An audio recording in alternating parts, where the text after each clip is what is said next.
आहे आलूचे पराठे. बटाटे उकडून क्रश करून घेतलेत, पुदिना टाकला आहे, कोथिंबीर टाकली आहे, त्याच्यामध्ये लाल मिरची टाकली कारण की कोथिंबीर आणि पुदिना हिरवा असल्यामुळं मिरची लाल वापरली.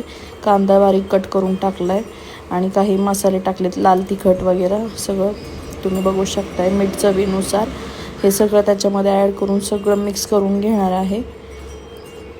आम्हाला खूप आवडतात पराठे, गरम गरम मस्त तूप लावून आम्ही आज पराठे खाणार. तुम्हीही नक्की ट्राय करा.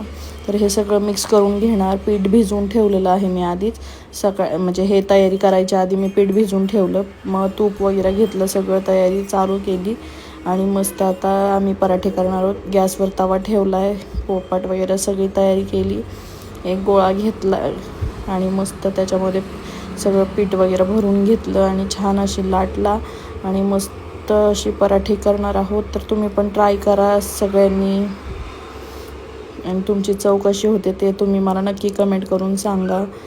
अजून काही नवनवीन व्लॉगसाठी तुम्ही मला नक्की कमेंट करा किंवा मेसेज करा नेक्स्ट व्लॉगसाठी.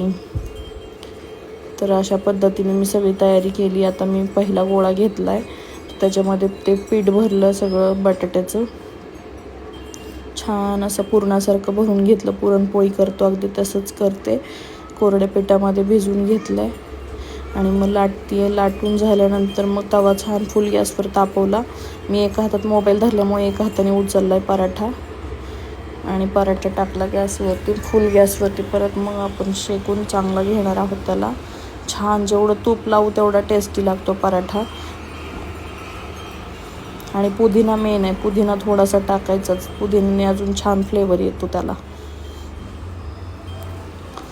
छान असं दोन्ही बाजूने छान लाल होईपर्यंत मस्त आपण असं शेकून घेणार आहोत. आभिरा पराठे कसे झाले? आणि आभिरा पराठे कसे आवडले तुला? पराठे मस्त झाले.